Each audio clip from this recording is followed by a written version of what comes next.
In this episode, I'm interviewing Melissa Sass from across the pond. She's actually an ex-Microsoftie turned IBMer who brings passion and purpose to the tech industry with her belief that digital literacy is a human right. Right. Okay, ask me again. So, about sexual harassment, I mean, this is something that, you know, happens to guys as well, right? But how do you deal with it? I think as someone who's been in that situation before, it's hard. You know, I know there are all these handbooks and guidance and things that tell you you're supposed to, you know, go to your manager or, you know, go to HR. But when you're in that situation, it's scary. I personally was interviewing for a job, and this is a C-level individual. I'm not going to name the company. I'm not going to name the individual. That's all water under the bridge now. But, you know, I went to this interview, and it was set up as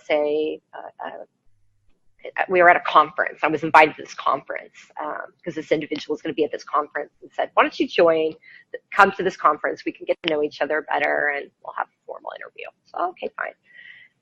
We were in this hotel and he said, he had some stuff in his hands and he's like, can you help me carry this to my room? And yeah, and in my mind, I wasn't thinking that I always expect, you know, the best in people. And, you know, I never think about, you know, is that person's intentions bad? And nor did I, you know, kind of think that what ended up happening was going to happen.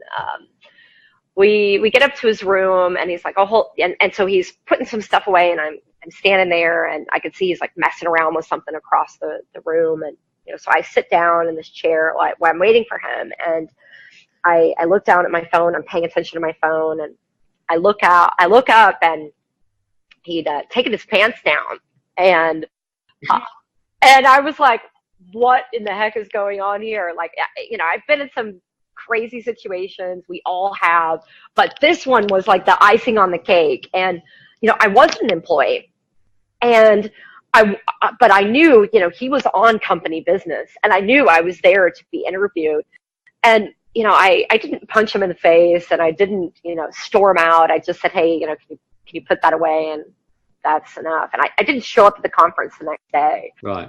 I left and, you know, I thankfully didn't get the job. And I didn't know what to do. You know, I really didn't. I went home and I reached out to a friend of mine who, you know, worked, you know, as an attorney. I'm like, what do I do? You know, I'm not really an employee. You know, I don't, you know, this is a C-level individual. I don't want it to, you know, impact my ability to find, you know, a role in my field. And I knew he was, you know, knew a lot of different people. And, you know, I got to thinking and I knew someone in the HR team at this particular company. And, you know, I decided I would tell her, and I did. I don't know what exact conversations happened, and I didn't do anything legally, formally.